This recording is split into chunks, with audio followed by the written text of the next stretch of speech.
Salam saudara-saudara sekalian. Hidup kita terkadang diperhadapkan dengan situasi yang membuat kita kehabisan akal untuk memikirkan dan melewatinya.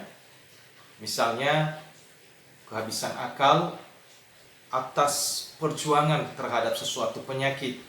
Sudah berobat kemana-mana, namun tidak kunjung sembuh juga.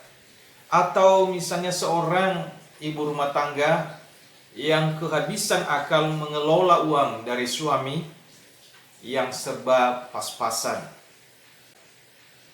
Bagi para siswa, kehabisan akal terhadap mata pelajaran tertentu.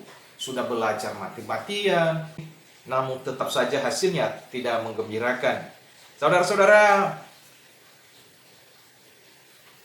tak heran kalau banyak orang yang putus asa, menyerah pada nasib. Kenapa? Karena sudah kehabisan akal. Bahkan tidak sedikit yang nekat mengakhiri hidup. Rasul Paulus juga kerap kali menghadapi keadaan seperti itu dalam kehidupan pelayanannya, seperti yang dicatat di dalam 2 Korintus pasal 4 ayat yang ke-8. Dalam segala hal kami ditindas, namun tidak terjepit. Kami habis akal, namun tidak putus asa. Bedanya Paulus dengan orang lain pada umumnya adalah Paulus tidak pernah putus asa sekalipun ia kehabisan akal. Habis akal merupakan bukti bahwa manusia dalam tingkatan tertentu memiliki keterbatasan.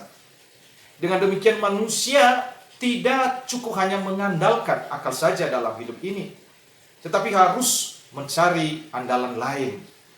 Apakah andalan lain daripada Paulus sehingga walaupun sering kehabisan akal, namun ia tidak pernah putus asa?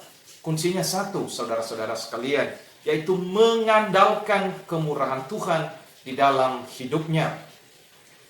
2 Korintus 4 ayat 1 yang mencatat di situ, oleh kemurahan Allah kami telah menerima pelayanan ini, karena itu kami tidak tawar hati. Paulus memberi kesaksian bahwa kekuatan yang berlimpah-limpah itu berasal dari Allah, bukan dari diri sendiri, yang digambarkan seperti bejana tanah liat di dalam perikop ini. Paulus mengkiaskan dirinya bagaikan bejana tanah liat yang rentan dengan kerapuhan dan kelemahan, yang mudah retak dan hancur karena pemakaian sehari-hari. Namun Paulus nampaknya justru melihat tubuh yang lemah sebagai jalan masuk bagi Allah untuk berkarya di dalam hidupnya. Hal ini menandakan bahwa manusia memang terbuat bukan dari emas, bukan dari besi, dan bukan juga dari perak, tetapi dari tanah liat, dari tanah yang memang mudah retak. Kita bukanlah orang-orang yang tangguh di dalam segala hal, yang tak pernah akan merasakan pahitnya dunia. Justru sebaliknya, kita adalah manusia yang pasti andalan yang lain di luar dari kita, yaitu kekuatan dari Sang Penjunan hidup kita, yaitu Allah itu sendiri. Apa yang dialami oleh Paulus dengan sangat jelas terkait dengan penderitaan. Misalnya terlihat di dalam kata-kata, di dalam ayatnya yang ke-8 sampai ayat yang ke-10, katakan mereka ditindas, dianiaya, dihempaskan.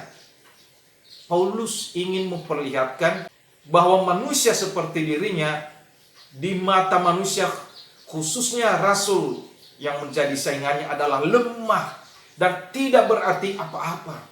Tetapi justru dengan itulah kekuatan yang datang dari Allah datangnya.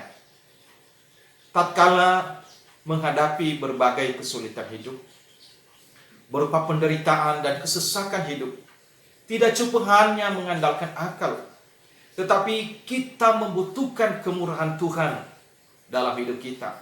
Boleh saja kita kehabisan akal, tetapi jangan sampai putus asa. Tuhan memberkati.